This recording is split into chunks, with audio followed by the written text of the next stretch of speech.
Fala pessoal, Xenofonte na área! No vídeo de hoje eu vou te ensinar a preparar o Blood Mary.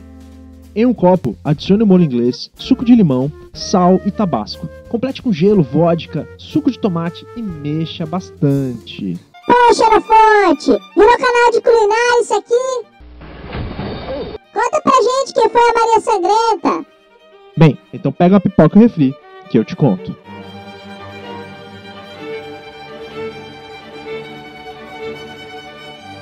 A história do drink é incerta, porém de fato está vinculada a Maria Tudor, rainha da Inglaterra, que ficou conhecida na história como Maria Sangrenta ou Blood Mary.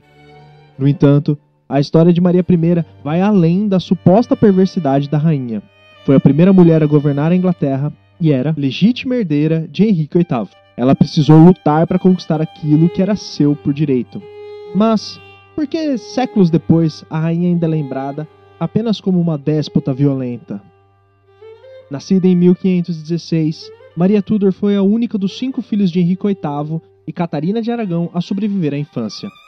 Após 18 anos de matrimônio e 5 partos, Catarina estaria debilitada fisicamente, e o rei Henrique temia que não pudesse ter dela um herdeiro varão. Nesse ínterim, e talvez devido a essa circunstância, Henrique se apaixonou perdidamente por Ana Bolena, uma das damas da corte da rainha. A amante do rei exigia como condição para entregar-se que fosse reconhecida como sua verdadeira esposa e rainha da Inglaterra. No século XVI isso não seria uma tarefa fácil. Para se divorciar de Catarina, era necessário que o Papa desse a nulidade do casamento, o que não ocorreu, visto não ter o rei provas suficientes para isso.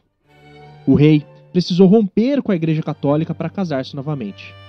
A ação não foi operada somente pelo rei, mas principalmente por influência de Ana e Thomas Cranmer, atual capelão de Ana Bolena. Ao romper com a Igreja Católica, Catarina é condenada a viver em exílio e separada da filha. Henrique VIII e Ana Bolena se casam, e Ana dá à luz a outra menina, Elizabeth. Sendo também Ana descartada por Henrique VIII, acusada de adultério, incesto e traição, Bolena foi condenada à morte por decapitação. Em 1536, após a execução de Ana Bolena, Henrique casa-se com Joanna Seymour, e nesse momento, Maria, filha do primeiro casamento, retorna à corte inglesa. Maria Tudor sobreviveu a Henrique VIII e 5 madrastas: Ana Bolena, Joanna Seymour, Ana de Cleves, Catarina Howard e Catarina Parr. Mas após a morte de Henrique VIII, quem assumiu o trono foi Eduardo VI, filho de Joana e único filho homem do rei. Eduardo foi o terceiro monarca da Casa de Tudor e o primeiro rei inglês criado como protestante. Subiu ao trono com 9 anos e nunca chegou realmente a governar, pois não atingiu a maioridade. Durante seu reinado, o país foi comandado pelo Conselho Regencial, que tinha por cabeça Thomas Cranmer. Cranmer, já simpatizante do calvinismo, iria nesse momento moldar as bases da Igreja Anglicana. Esse era o momento correto, visto que Henrique VIII não queria se apartar do credo católico e criar uma nova igreja, mas sim desejava apenas casar-se novamente. Cranmer e parte da nobreza inglesa tinha muito interesse em romper com a Igreja Católica para aumentar o seu poder político e econômico, principalmente tomando posse dos bens e terras eclesiásticos. Somente com Eduardo VI, Cranmer iria consumar esse fato com o estabelecimento do anglicanismo. Quando Eduardo adoeceu, ele e seu conselho tentaram evitar o retorno do catolicismo, pois isso implicaria na devolução de todas as terras e bens tomados. O plano era deixar a coroa inglesa para a prima protestante, Joanna Grey. Esse arranjo excluía Maria e sua meia-irmã mais nova, Elizabeth, da linha sucessória. Embora Maria pudesse ter buscado refúgio com familiares na Espanha, ela optou por permanecer na Inglaterra e lutar pelo trono. Apesar dos esforços da corte protestante, muitos ingleses levaram anos para renunciar à fé católica, e durante esse período de transição, muitos apoiaram a causa de Maria. Dessa forma, com o apoio de parte da nobreza, marchou para Londres e Maria foi recebida triunfalmente e tomou posse da coroa. Durante o seu reinado de 5 anos, Maria I, com educação fortemente espanhola e consequentemente católica, priorizou a religião acima de tudo.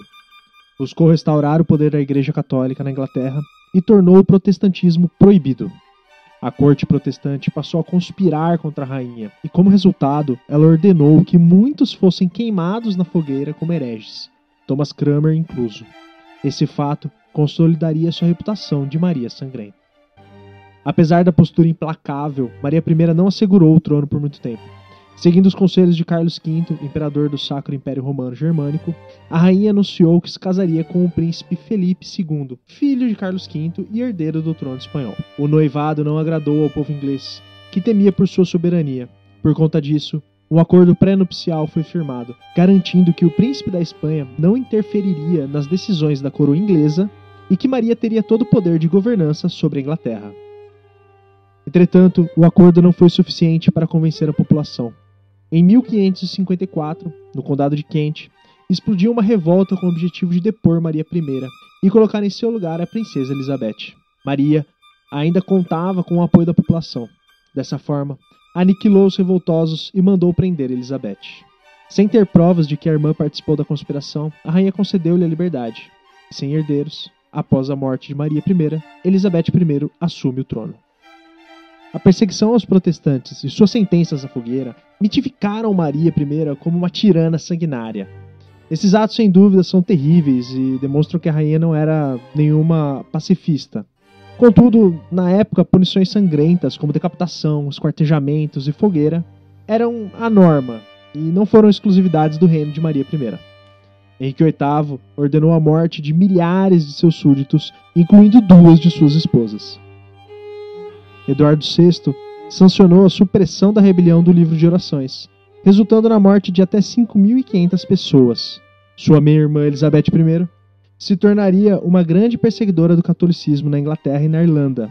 No início de seu reinado, uma força de 500 ingleses arrasaram vilarejos irlandeses, queimando tudo o que vissem pela frente, matando homens, mulheres e crianças.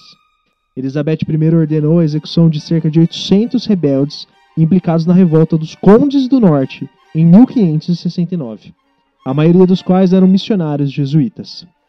Esses foram enforcados ou esquartejados como traidores. Embora o gênio de Maria tenha tido um papel central na formação de sua imagem, o fator mais importante para a permanência do apelido de Maria Sangrenta foi o surgimento de uma identidade nacional construída sobre a rejeição do catolicismo. Elizabeth I teve o cuidado de não replicar as políticas religiosas de sua irmã. Para proteger sua reputação, revoltosos que tentavam restabelecer o catolicismo eram executados como traidores da coroa e não queimados como hereges. Seria justo Maria I receber o título de sanguinária? Não deveriam os demais reis ingleses receber o mesmo título?